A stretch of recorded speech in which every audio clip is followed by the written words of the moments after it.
Okay, so this is part 2 video of making a ceramic elephant. Okay, so previously I had made the body and I made the legs and I started the trunk, and I let this firm up. I've even manipulated a little bit to get the spine of the elephant, and I decided this is going to be the front, this is going to be the back, and then now my legs. So I'm going to do the back legs first. Remember, I used the modeling stick to hollow it out, and now I'm going to begin to shape them. So again, always use references. Here's my references here. There's that leg. So first thing I'm going to do is go like this, and I'm going to make the elephant foot, putting my hand here, my fingers, and I'm going to pull and try to make a pad. See how I just stretch that out a little bit? That's going to be the foot of the elephant. And then I can use my finger on the inside to start to manipulate the shape and create where a knee would be. And I kind of stretched it out on this side, but I want to bring it in here, so I'm just going to use this to thin it out a little bit. Okay. So, and it's thick in there, so I'm able to do that. So I can create the hip or the knee joint, and I can create the back just by gently rubbing. Okay, and you can see the thickness of my clay. So there's one elephant foot. Okay, and I haven't determined what's going to be right or left yet. I will first make them and then determine that. So again, I'm going to make the pad, or where the toes are for the elephant, by just pulling and stretching that out. Okay, and another knee. I'm reaching way in there and pushing out with my finger. Okay, you can see the clay stretch. Again, I'm going to bring this one up here a little bit higher, trying to stay in the frame of the camera here. So working hollow gives you advantages of, I'm able to do this to manipulate the shape. You know, if I wanted a more bony knee, I could press in and then press back out, but you get the idea. Okay, so there's the two hind legs, and the front legs, they're a little bit skinnier, and the bones are a little bit different. They have a prominent the elbow. Okay, so let's do this. I'm going to come first, make the foot, and then stretch it a little. There, a nice front foot. And it's kind of large in diameter. I can gently squeeze this and thin it out a little bit. My excess material is going to be up here at the top, which I can cut off. So I'm going to come down and make a little bit of a knee here, but then in the back, make it definitely more prominent. All right, and then straight up. All right. So there's one. And if I wanted to have it walking, like the gape right here is represented of one foot moving, we might do that. I could even bend the foot now. And yeah. Okay. Just going to use this. Smooth out. And again, this is just basic shape, and we will be doing detail afterwards. So again, another front leg, stretch. And let's see, other references here. On the back a little bit, and then in the front. Just stretch that out.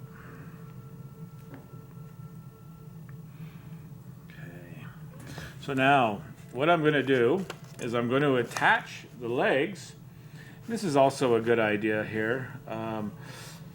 Got one of the large white or yellow sponges. You can find these in the hardware stores near the tile or paint section, like a Lowe's or Home Depot store. And these are great. This is dry sponge, and I'm just using it to support this. Sometimes the weight of the clay on a hard surface, it'll flatten that. So these front legs, now how do you attach the legs? You know, elephants don't look like that, and that is an awfully long leg for the body. But we want them integrated in. And you would figure, how do you do that? Okay, so I'm going to first find the pair. Okay, I'm going to have this and this as a front and hind leg, front leg. Okay, and then this as a hind leg, front leg. Now, so I'm going to use, you could use, if you got a fettling knife, you could use this. I'm going to use this flexible metal rib as a cutting edge. So what I'm going to do is I'm going to trim. I'm going to cut like that. But you can't start here and have a big old piece. I need to cut into this. So I'm just going to use that angle. I'm going to push this through. Okay. And I just removed this. Now this is how this is going to integrate with the form. You see that angle cut? That's going to be the hind leg of the elephant. And that's how it's going to attach. So these legs are both pointing this way, and I'm cutting them at an angle. So you don't, oops, camera movement. So you don't want to get them mixed up. Keep them separate and focus on what you're doing. So this is an awfully long front leg. I'm going to come here and cut a lot off. Okay. And remove that. And there's the front leg. So these are these. Now, these I'm turning in the opposite direction. And that's going to denote which side I'm starting the cut from. Okay. So now I'm cutting this way. And again, I don't want to cut here. I want to include this as the side of the body. I don't want a big gap there. So, and then cut. Okay. And this I'm saving because these could possibly be the ears for the elephant. So these big pieces I'm just going to save. And we'll probably use 2 of them for the ears. We'll sculpt them. Okay, and now this one. This is the other front leg.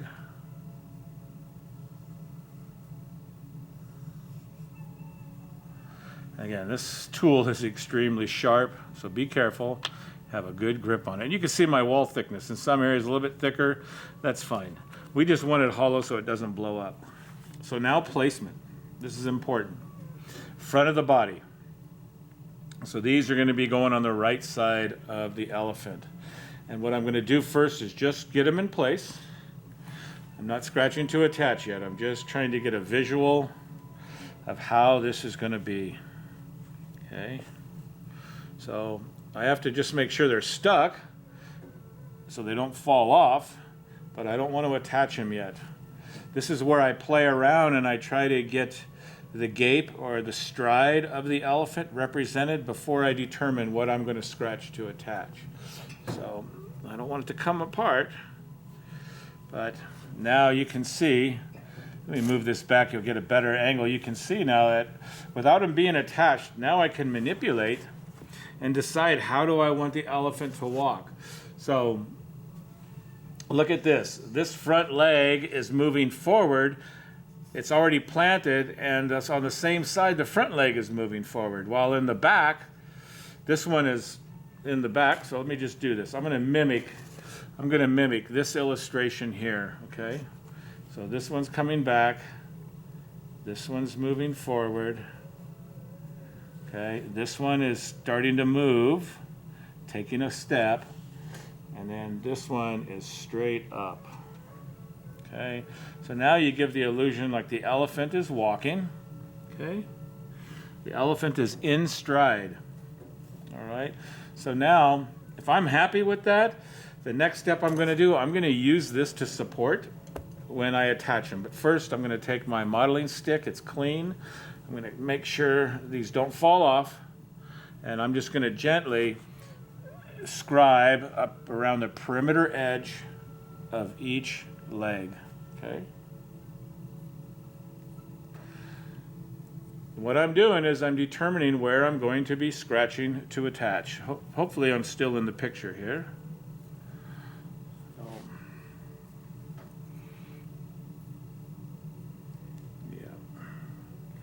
And again, we have a lot of detail work to do after this. This is just the basics, okay? Yeah, now, I like to leave each of the legs on there. I don't want this to fall over. I'm gonna use a couple of pieces of clay right here to keep them steady. And I'm gonna take one leg off at a time, and I'm gonna get some water here, and I got a brush. And what I'm going to do first is score. So look how I'm scoring. I'm scoring with, on the perimeter edge, I don't need to score the whole thing, and I'm using water. I blow dried the body of the elephant to get it firm, to hold its shape, so I could do some manipulation, and so it's not collapsing on me. So using a blow dryer or letting it sit out for a while is a good strategy. Okay.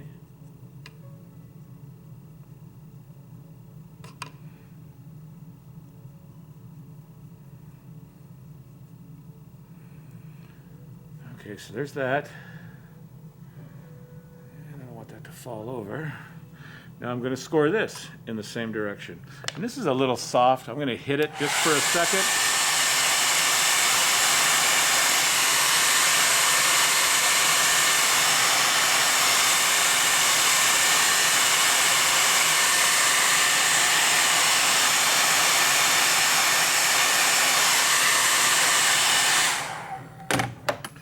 Okay. It could use more, but for the sake of demonstration, I'm going to get the legs attached, and then that'll probably be the end of this part in the construction of the elephant, and let it firm up a little bit. You can work really fast, but working so fast can cause things to distort and collapse. So that's why a handy drying implement would be a blow dryer. Okay, so look at how well I scored. Okay, and then I'm going to put this back in a similar area, and I'm just going to give it a little twist, get it to lock in. Okay, this leg is hollow, the body is hollow, but I didn't put a hole between this hollow leg and the body. I'm going to put a hole down here at the foot, just like I have on this elephant, okay? So then I'm going to do that for the remainder of the 3 legs. And again, I like to use the chisel point. Don't rush the scratch to attach part. Doing this carelessly, it'd be a real bummer to put all of this energy and time into your piece just to have it fall apart because you weren't interested in taking the time to score and attach it. It's something very simple, you know, that you can do to definitely increase the survivability rate of your work.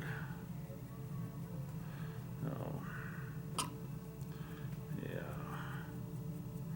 Again, this is still soft. Hit it with a blow dryer.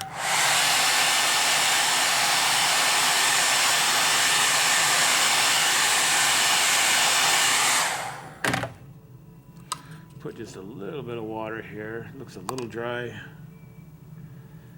Whoa, one leg just fell off. Twist that like that. Okay. I'm going to let this firm up, but I'm going to put a coil right around in here to strengthen these. But right now I'm just getting things attached. I'm going to turn this the other way. Okay. And do these other 2. I'll do this one first. It started to fall off. And the same thing I'm doing with this elephant, I have done with the bear. And part 1 of this video, I showed 2 examples. This technique you can do. I've had students make horses doing this. Horses are a little tricky because their legs, their hooves, they have a broad hip for the hind quarter of the horse, but the legs are very thin. So you really have to make sure that the legs are firm before you stand the horse up. Otherwise, those thin legs will just collapse with soft clay. So again, scoring. Take the time to do this. And see how I'm building a paste up, and that's what really gets the clay to bond well. So again, all right.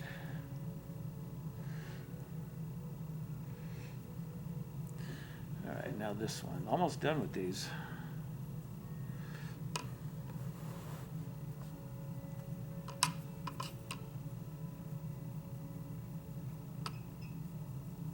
So I'm not going to make the holes for to let the air out of the legs yet. I'm going to let it firm up, but I would definitely do that before I let it dry. And again, I'm going to be putting detail and wrinkles on these, so we'll definitely want it to be able to support itself before I make those air holes.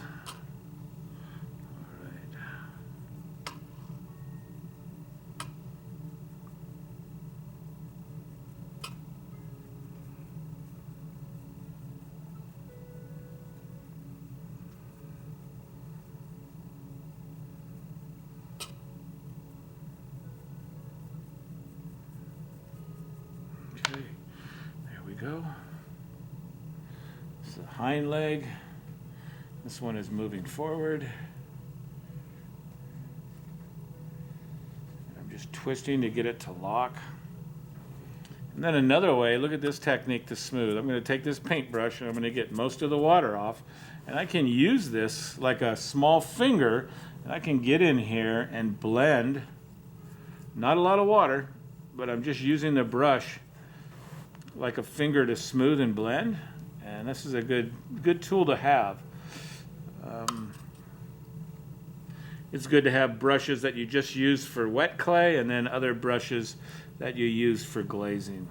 But I'm gonna flip this guy over and stand him up and show what he's gonna look like. And he's still soft, so I can manipulate his legs to get the right stance I desire. Okay, I'm just making sure it's sealed and I have air trapped so it will hold its shape. Okay. And again, look at that gap right in there. You can see a gap. I can take a small piece of clay. I got two little baby coils here. I put one here, right in that area. You can use the back end of the paintbrush to get that to blend in. Then come back with the other end and smooth, not a lot of water. I want just enough moisture for the brush to glide on the surface. And that's how you can fix those areas that you didn't get a good connection. Okay. And just press that. So again, the workboard comes in handy. You do not need a lot of workspace to work with clay. You keep your mess contained and have your tools organized in your workspace, and things will work out. So now I'm just going to flip this guy over. I'm going to use this bat here for a second. Let's see. Okay. So here's the bat, and here's my legs. And again, I can still change the shape a little bit. It's still malleable. Yep. And it is soft. So there's the body of the elephant. Lastly, is the head. And I'm going to just start to work on the head. I'm not going to finish it in this video, but I'll show you how I manipulate that. I'm looking for this prominent, look at that prominent bone there of the skull. So I'm going to create that now using my fingers. So look at that. I'm going to press that up. There's the bone. I'm definitely using the references of the images right now. Okay, I'm going to stretch out the cheeks. Okay. Making sure I got symmetry, and if I had tusks, they would be right in here. So let me just check. Okay, and then the mouth. I'm going to stretch that out a little bit. I'm going to use my thumb to insinuate where the mouth is going to be. Okay, And then the eyes, they're coming in about right here. Here's the forehead, and the eyes are going to be about right there. Let me check the other one. I'm looking right here, trying to make sure they're balanced and centered. Okay. Let's bring this bump up taller. See, I'm just using my fingers. This is called a repoussé technique. It's a jewelry smithing term for shaping from the underside. And okay, now this is hollow to about here. The rest is solid. So, and you're going, well, that's a big head for this elephant. But I'm going to be tapering this down. This is really soft, and I'm going to let it firm up a little bit. So there's just the beginning of the head that I'll be condensing down to attach to here, and the eyes. I will show you guys how to do the elephant eyes, but that's a start right there. Okay, so this is elephant video, ending elephant video part 2, and I'll probably finish this in one more short segment video. Until then.